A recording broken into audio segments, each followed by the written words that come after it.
Oh, okay.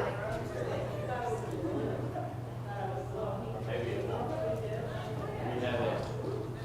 No, that's the. There's another one, I'll isn't just it? turn the TV off.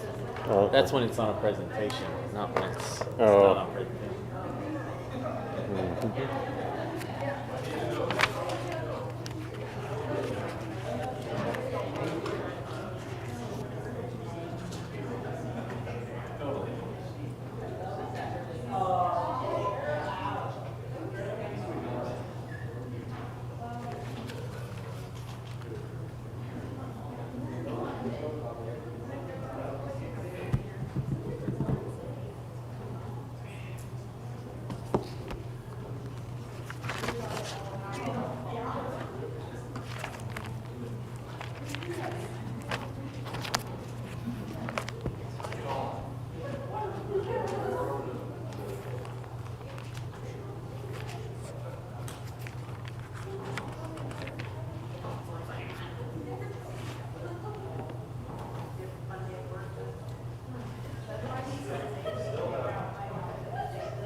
Good evening.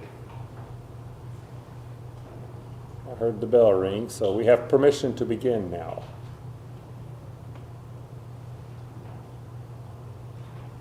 Before we start, let's all bow together. Our Father in heaven, we come to thee in prayer, thankful for the day that you've blessed us with, another day of life on your earth, for another opportunity midweek like we have tonight to come together and see one another's joyful faces as we assemble with our brothers and sisters in Christ. So thankful, Father, for the spiritual blessings that we enjoy in you, for the hope that we have. We ask, Father, that you'd help us to ever live and walk by your grace in a manner that's well-pleasing to you. We ask, Father, that you'd forgive us of our sins and lead us from temptation. Help us to be a good example not only for others, but everyone that knows us. We're thankful, Father, for the study that we've been having. We ask you to bless us tonight as we consider the United Kingdom of Israel. Help me so that I'll have a happy remembrance of the things that I've studied. Help us, Father, to gain a good overview of the Scriptures so that we may have a better appreciation of them and how they all work together. We ask you to be with our brethren that are not feeling well tonight or that are away traveling and bless them. In Jesus' name we pray. Amen. Okay, good news. We are on tap to finish on time. I came up with a schedule a week or two ago and just never mentioned it to you. So by August the 27th, we should be on the last lesson and be able to finish. And so I know y'all are looking forward to that.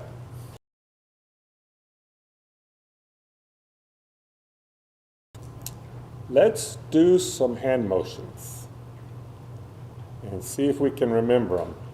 I have to confess I'm not practicing at home as I used to. So Let's do that. I heard through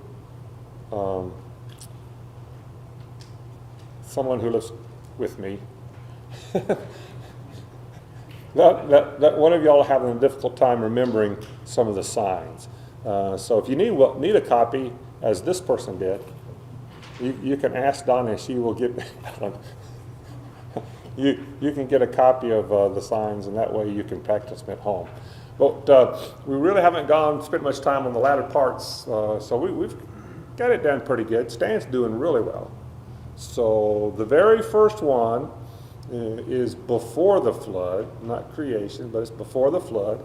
And we do like this in a big circle, which represents the creation, right? So that's before the flood.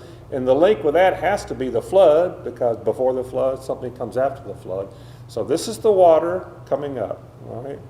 So after the flood, what happens? Scattering of the people, right after the Tower or Babel. And then after that, the 4 patriarchs, right? Who were they? And Joseph's not a patriarch, but we include him. Why do we include him? He's the link to the next. And he was in Egypt, so that gives us a clue as to what the next one is, right? Which is a fun one to do, all right? What's this? This is the Red Sea in its normal state. This is God making a miracle, and it's the people walking through on very dry ground. So that's the Exodus. Once the Exodus is over, well, it's not over. Once they get to Kadesh Barnea, that's a hard one to remember, then what happens? Wandering in the wilderness, because the people sin at Kadesh because of the bad report of the spies, 10 of the spies, right? And so after the wandering in the wilderness, what happens? Very good. Y'all are doing good. So this is a bow and arrow. I don't even know if the children of Israel had bows and arrows. But, well, Jonathan did, didn't he? I guess he did. So that takes us to what? Judges, right. Because after the conquest is done, this is Judges, that's the gavel, right? After the conquest is done, then we have about 350 years of the Judges. And then we come to tonight's lesson, don't we? Right? What's the United Kingdom? Do you remember? Think about the southern kingdom, like you're holding an apple, and the northern kingdom. You put them together, that's the United Kingdom, okay? And then, after Solomon dies, then it becomes the divided kingdom. You just separate them. And then after the northern kingdom goes into Assyrian captivity, you put them behind your back, and that leaves Judah alone, okay? That's the time period. And that's what we're working on now, is getting through all that. We're going to do the United Kingdom tonight, okay? First of all, I think we need to tie up some loose ends. Wait a minute. Let's do our, here we go. Let's do our simple timeline. Justin's real good at this, so y'all don't let him get all the answers, okay? I'm going to give you a year BC, circa BC, and you tell me what it is. What about 1500? Very good, very good. What about 1000?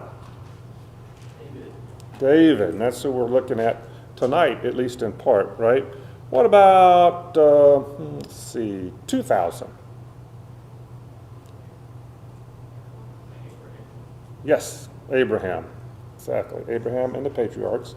And if you go back another 2000, that's 4000 BC, what's that? Creation, right, creation. So that is correct. Let's see, now what if I give you some specific numbers like, I don't know, 586. Babylonian captivity. And 586 is the Babylonian, what is the Assyrian? 722. So those are two that you learn just to know them. Okay, that's pretty good. That's not all of them, but I think you've got a pretty good handle on those. So let's tie up loose ends. We were dealing with the book of the Judges, right? And we talked about some of the judges, but we've got two that are left over. Who are they? Eli and Samuel. Right. So Eli judged Israel for 40 years, according to 1 Samuel 4:18, and they were in that continual spiritual decline, remember? And we even see that in the life of Eli somewhat. He was a sincere high priest, but he was not a very good father. He did not discipline his sons, and it caused problems for him, didn't it? But he was a high priest at Shiloh. That's where the tabernacle was at. And then Samuel was also a judge. He would have become a judge after Eli died. And he was only a judge for about 20 to 25 years, but how long was he a prophet? Nearly all his life, right? He was called to be a prophet from a young age, and so that's the case. During his life, we see spiritual renewal. He oversaw the transition to the kingdom because he was involved with Saul, right? Yes. What was different about the service of these judges? There was no cycle involved with them. There was no classic rebellion, repression, repentance, and rescue. That's the fourth R that Stan was asking about.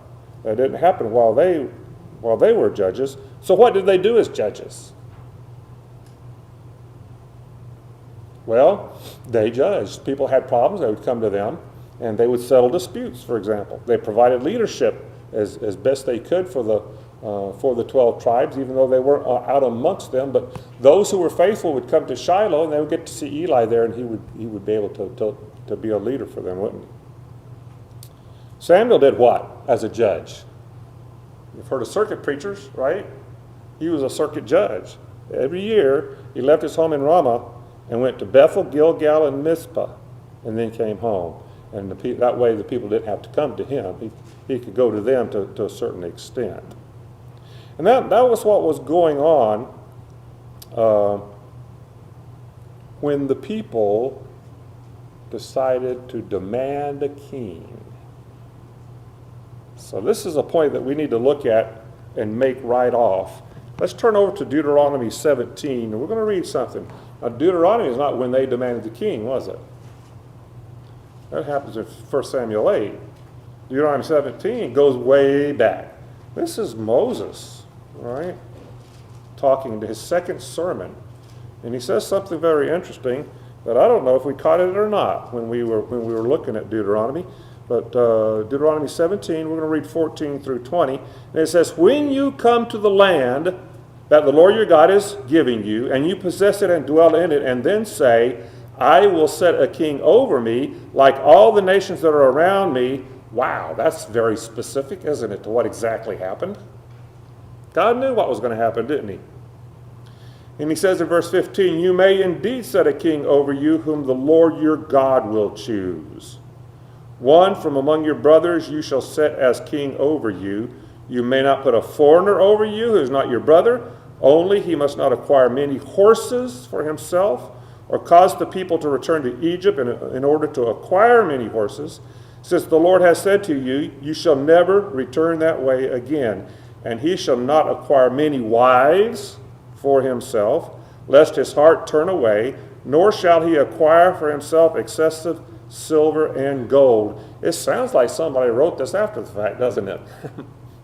Once they saw what actually happened, they wrote this, but this occurred many years before it actually happened. Verse 18, it says, "And when he sits on the throne of his kingdom, he shall write for himself in a book a copy of this law, approved by the Levitical priests, and it shall be with him, and he shall read in it all the days of his life, that he may learn to fear the Lord his God by keeping all the words of this law and these statutes and doing them, that his heart may not be lifted up above his brothers, and that he may not turn aside from the commandment, either to the right hand or to the left, so that he may continue long in his kingdom, he and his children in Israel."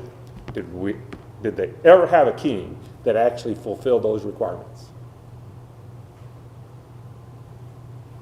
Actually, no. But that was the ideal, right? But the point we're making from this passage is that God is saying, it's my intention for there to be a king over Israel. right? That was the intention. The points he made about it is it's going to be a man chosen by me. He's going to be an Israelite. He has to be. He must not accumulate what? What animal specifically is mentioned? Horses. And then wives and wealth. He must write and read God's law daily. Okay? 18 through 20 sounds a lot like what Christians ought to be doing right now, doesn't it? We wouldn't write the law, but you could copy the Bible if you wanted to. But we should surely be reading it daily and keeping it in our hearts. So I thought that was interesting. But there's other passages that say the same thing. Way back in Genesis 17, God told Abraham, kings shall come from you. Remember that? And in Genesis 49:10, when Jacob was blessing his sons, and he blessed Judah right before he died, he said, the scepter shall not depart from Judah until Shiloh comes. What's a scepter? It's something that a king has. It shows his position, his authority, right? And who was Shiloh? That was talking about the Messiah, right? Who we know to be Jesus. So even Numbers 14, which was Balaam even prophesied about the scepter rising out of Israel. So there's a lot of mention of kings. So it's something that we know was supposed to happen, but what happens in 1 Samuel 8? Let's turn over there. What does Israel do? They jump the gun, so to speak, right? So we're looking at 1 Samuel 8. We're going to read verses 4 through 7. Then all the elders of Israel gathered together and came to Samuel at Ramah and said to him, behold, you are old, and your sons do not walk in your ways. Now appoint for us a king to judge us like all the nations. But the thing displeased Samuel when they said, give us a king to judge us. And Samuel prayed to the Lord, and the Lord said to Samuel, obey the voice of the people in all that they say to you, for they have not rejected you, but they have rejected me from being king over them. So what happened was they jumped God's timing. It's not time yet for God to set up a king over Israel. And they came and demanded one. And God tells Samuel, do it. Why would he say that? This is not the king he wants. We know the man that he wants, right? He's only like 10 to 15 years old. He's not old enough to be a king. So why would God allow this? Well, there's a number of possible reasons. One is to prepare Israel for a godly king out of Judah, providing lineage through and to the Messiah. Okay? That's an important reason. Another one is to show the contrast between the two kings, so that when this king messes up, and he will, because he's not appointed by God, right? He's not chosen by God. Then when the right king comes along, then Israel will appreciate him for who he is, compared to what they had to endure during his reign. Okay? And it would also demonstrate his sovereign purposes. And finally, there's something that I was not really aware of, but we know what it means. It's called judgment by desire. Let's turn over to Psalm 106. This is one of the Psalms that goes over the history of the children of Israel. And in 106 verse 15, it says this. I'll get my pages to turn.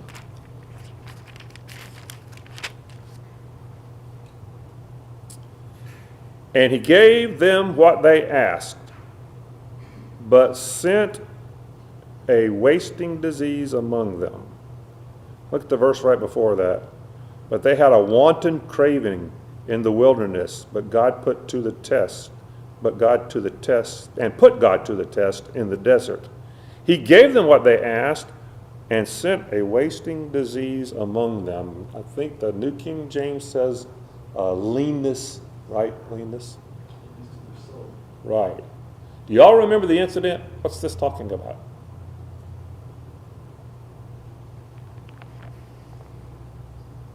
What, Patsy? Anybody? It's the quail. Do you remember the story of the quail? I think we talked about it. But what happened is, and it hadn't been that long, they got tired of the manna.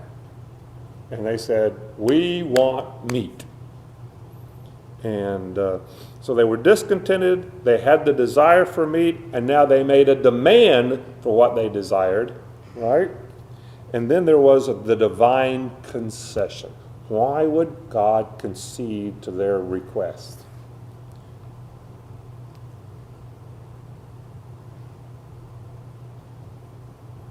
Well, we have a pretty good idea from Romans 1, don't we?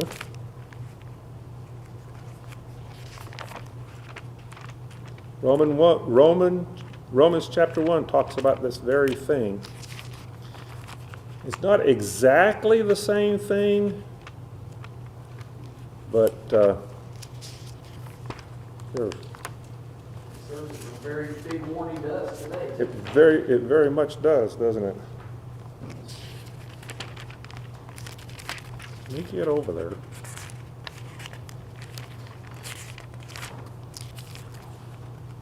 I remember Stan, he often brings up the state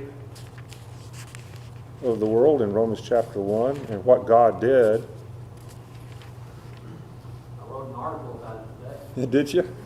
Well, why don't you summarize for us then what Paul is saying here? Well, he indicated that they had no longer retained God in their knowledge, turned him into an image like a corruptible man or forfeited beast or creeping thing.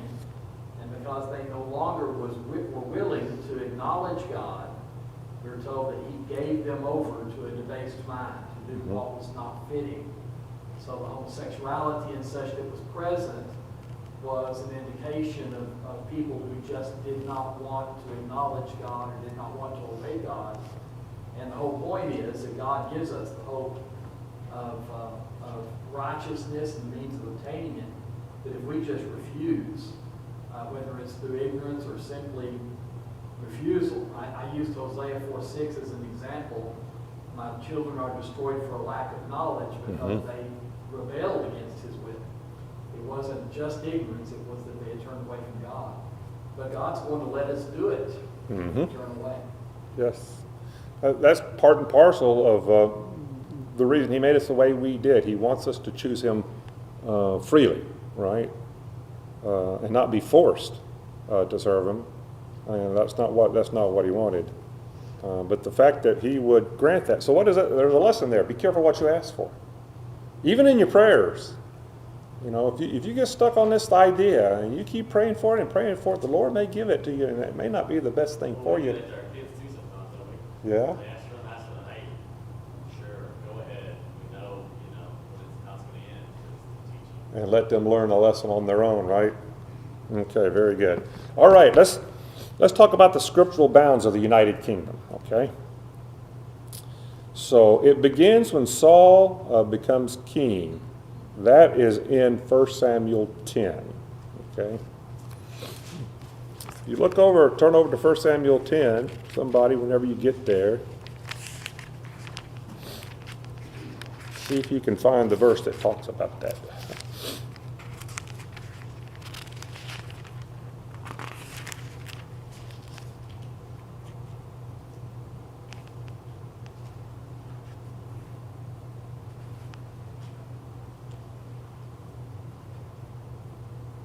Remember, he was hiding. This is the chapter where we read about him hiding in the baggage or amongst the stuff. Do you see him who the Lord chose in verse 24? There is none like him among all the people, and all the people shouted what? Long live the king, right? So that's the chapter where he becomes the king. So from 1 Samuel 10 until the death of who is the defining end of the period of the United Kingdom? Tommy? Solomon, right. So when Solomon died, then that's the end. And he dies, or it's recorded, his death is recorded in 1 King 11. So the scriptural bounds is 1 Samuel 10 to 1 Kings 11. That's from the coronation of Saul to the death of Solomon. Okay? Dennis, you think there is something to be said about the fact that God does not look upon men as we do, and yet on this occasion, the thing that stood out about Saul was his physical prowess and size. Mm-hmm. And maybe that's, again, an indication of God conceding and giving them what they want. Mm-hmm. Just the fact that, hey, what you're looking for in a king is not what I'm looking for in a king, but okay, you can have what you're looking for in a king. Mm-hmm. And who picked Saul? It was God. It was God that picked him because that's what they were looking for, and he knew that would satisfy them in the short term, but not in the long term, right? We're going to talk about Saul a little bit and how his record stood. So the timeline, Justin mentioned this either last week or the week before about the length of the reigns of these kings. Do y'all remember what it was? What he said? How many years? Justin? He's the one that said it. 40 years. Was it just one or all three of them? All three of them, 40 years each. So that couldn't have been an accident. We've talked about the significance of the number 40 before. But Saul became king. Now remember 1,000. What was 1,000? That's our rounded off date for David, right? Saul became king about 1050, reigned for 40, and that gets you to circa 1010 BC. That's when David became king, and he would have been king, do your math, till when? 40 years after that. 970, okay? And that would be the death of David. And then Solomon until when? 930. So we're talking 40, 80, and 120. Only 120 years during this time period, right? Seems like I remember it being a lot longer than that. It's not that long at all, really, is it? What was 120 years ago from today? 1900, right? 1905. Well, it means I'm closer to that than today. Yeah, that's scary, isn't it? Well, think about the last 40 years, Dan, right? That was the length of their reign. Was only 40 years. Even Solomon and all that he accomplished in his 40 years, he did it during that short time period. So these books, there were originally 3 different books, but 1st and 2nd Samuel, 1st and 2nd Kings, and 1st and 2nd Chronicles. Why are they in the Bible? Why are they there? The Chronicle Kings. Right, the Chronicle Kings for the children of Israel. But Samuel and Kings specifically tell the history as it was. And it was explanatory to the children of Israel that had gone off into captivity. And specifically Judah and Babylon, they had these books to read to explain, they want to know, why are we here? What happened? Everything seemed to be going so well, and no, it hadn't been going very well at all. But these 4 books explains that. So if that's what Samuel and Kings were for, what's Chronicles for? So there's something different about it. 50 to 60% of what's in Chronicles is in the other 6 books, right? But there's not any mention of the northern kings. The only mention is there's only a list of the southern kings, the kings of Judah. It was for those returning from captivity, so that when they got back home, then they could see that this is God's plan in action. Okay. All right.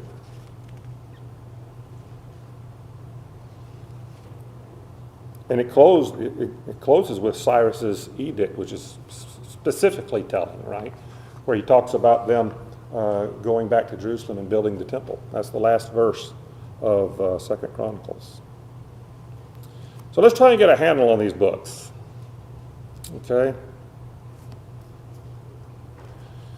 So, growing up as a boy, it just makes sense to me that 1st and 2nd Kings are about the kings, right? Because it's called Kings. But Saul and David aren't in 1st and 2nd Kings. They're in 1st and 2nd Samuel. So that's strange, isn't it? So let's get a handle on these books. So the first quarter of 1 Samuel is about who?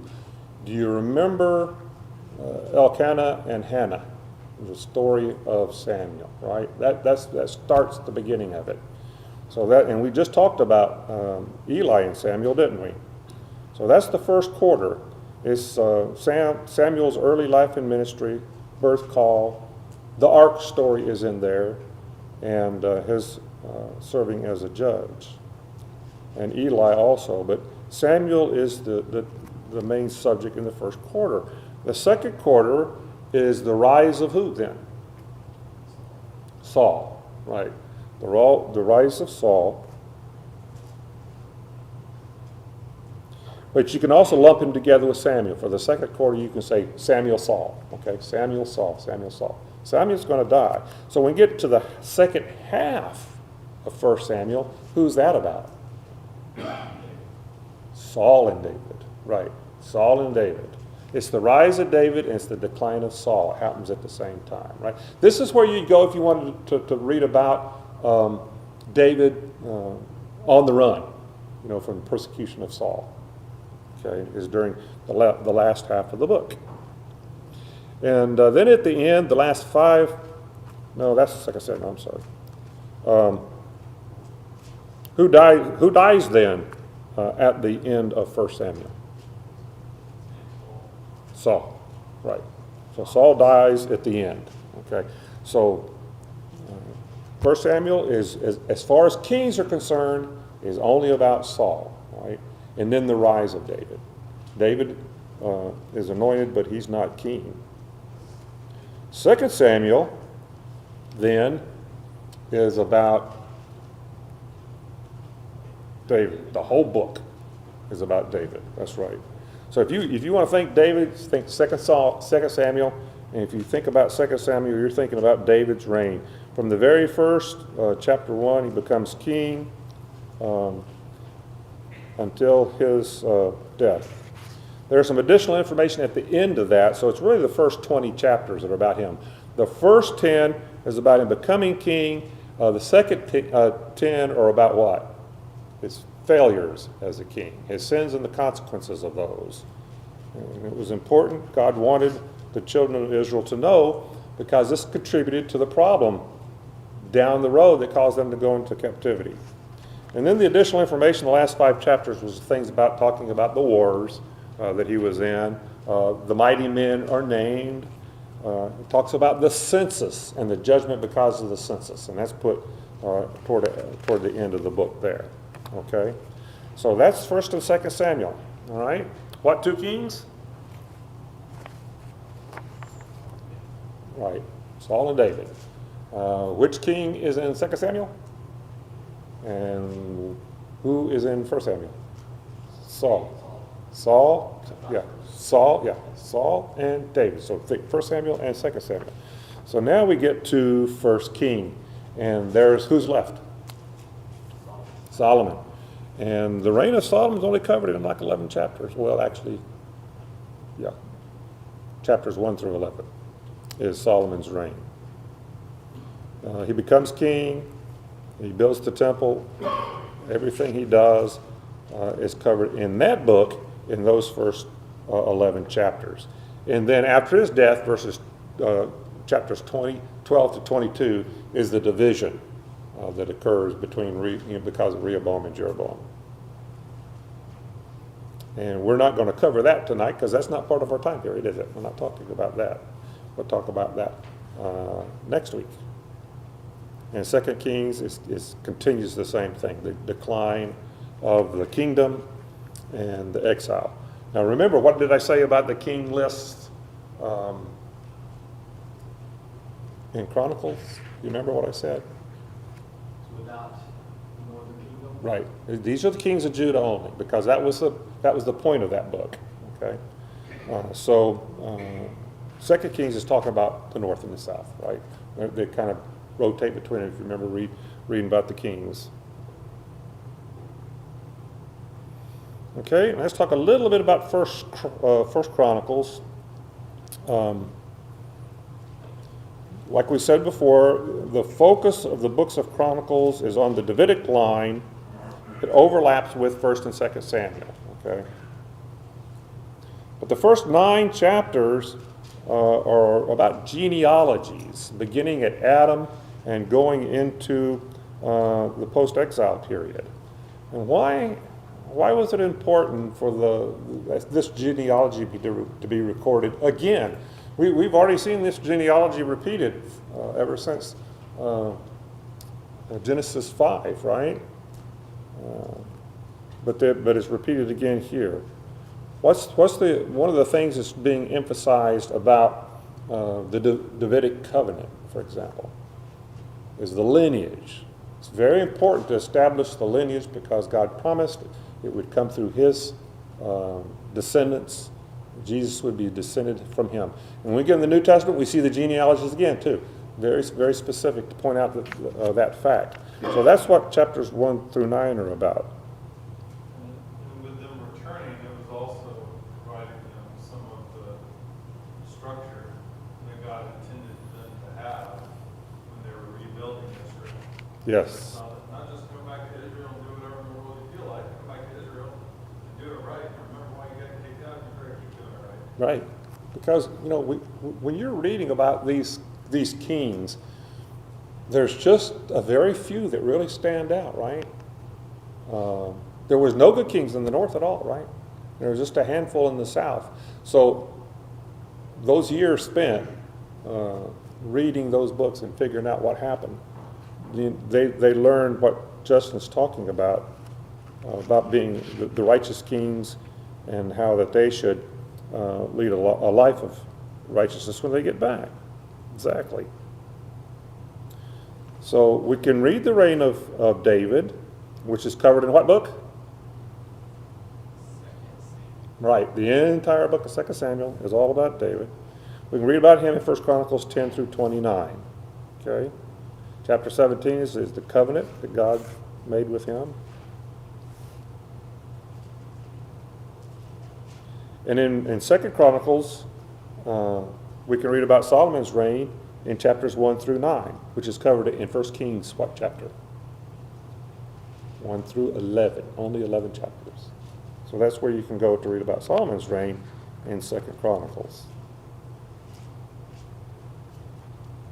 And then the rest of that book, chapters 10 through 36, is the history of Judah's kings, from Rehoboam to Zedekiah. Okay.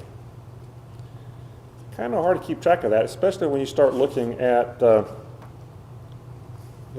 outlines of the book. Did pretty good in Genesis. Genesis wasn't too hard, was it, to break down? But when you start getting into the Samuel King and the Chronicles, it's very difficult to do that. There's a book we're skipping or jumping over. What's the book? Ruth. What about Ruth? Ruth is a narrative, right? It belongs in our study. Why is the small little story in the book of Ruth included in the Bible? And first of all, what was the time period? I think I touched on this in an earlier class. When did Naomi and Ruth and Boaz live? Days of the Judges, exactly. Scholars think it is toward the end, but we don't know. We don't know exactly what it was, but that seems to be the case.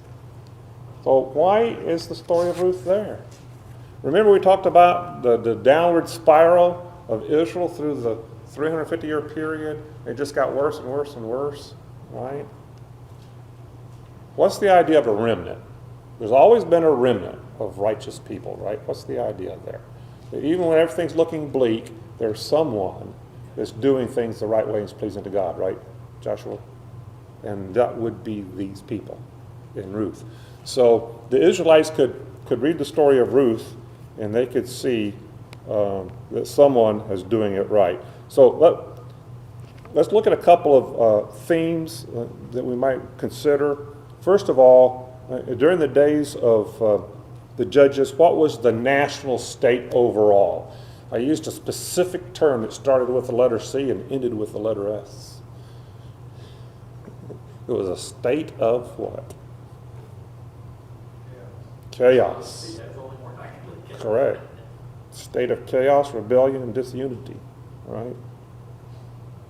But that wasn't the case with Ruth, was it? What was their state? What was the state of their faith?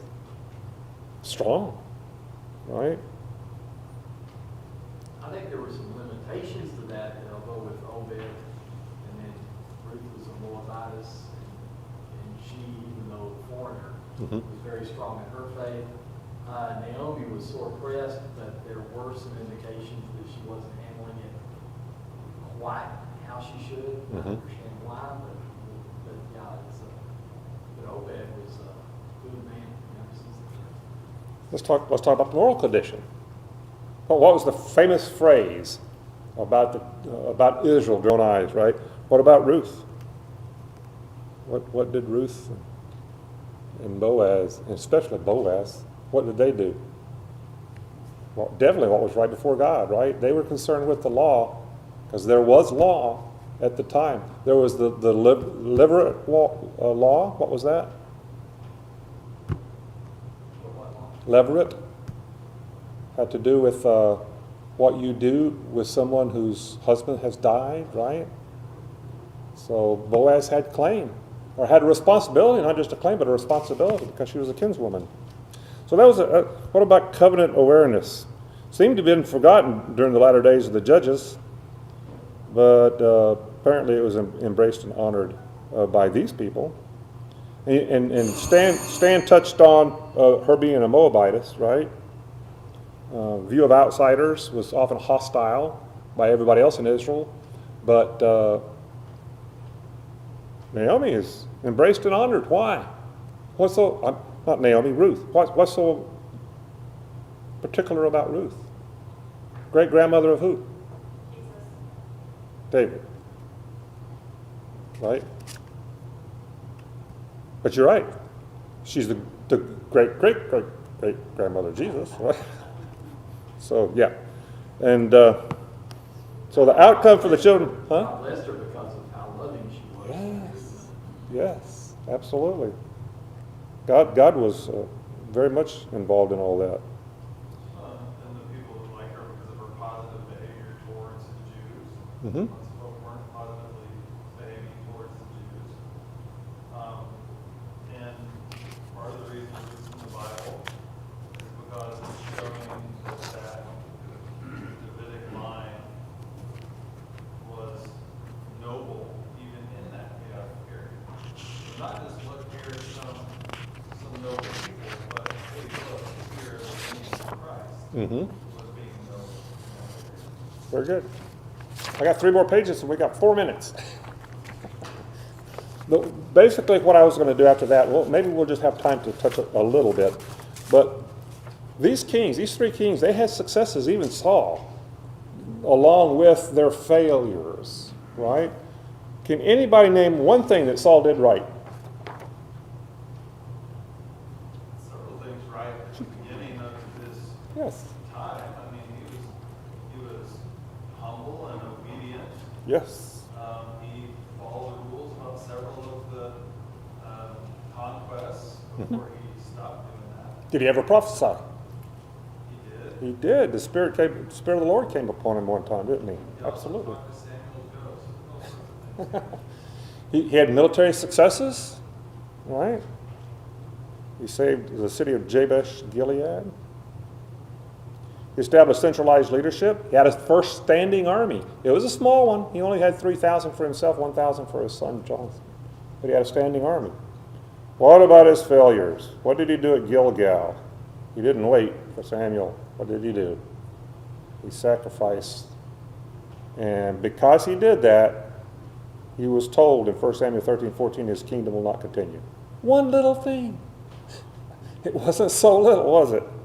He disobeyed God in regards to Amalek, and he blamed it on the people. Right?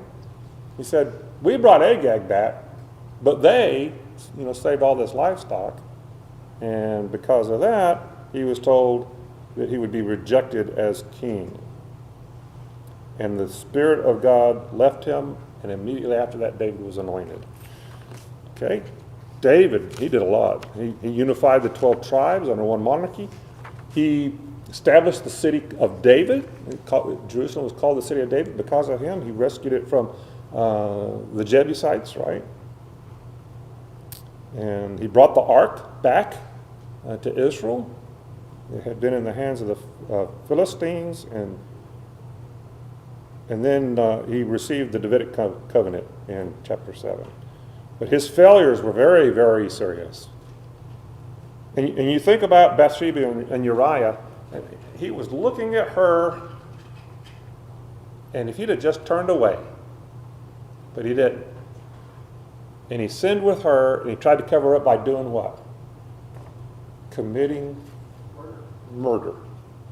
There's no justification. He used the cover of war, but it wasn't, and God did it, right? So, yeah, that was very, very serious for him. But like Eli and Samuel, he had a problem. What was the problem with Eli and Samuel's sons? They were evil. And why were they evil? Because their fathers did not discipline them. Even Samuel's sons. And David didn't do that either. Amnon raped Tamar. He said nothing. Absalom went and killed Amnon for raping Tamar, and David said nothing. And he was king. And then he didn't trust God, and he took a census of Israel because he wanted to make sure there was enough people to go to war, and it caused the lives of 70,000 Israelites. So, but there's a big difference between him and Solomon, right? Because David repented, and he was always a man after God's own heart, and he was accepted. There was a lot of good things that he did that we could talk about too as well. We run out of time to talk about Solomon. We may have time to do that next week because I don't think we can do a whole lot with the divided kingdom. So many kings and so few standouts. So thank you all. I appreciate your attention very much.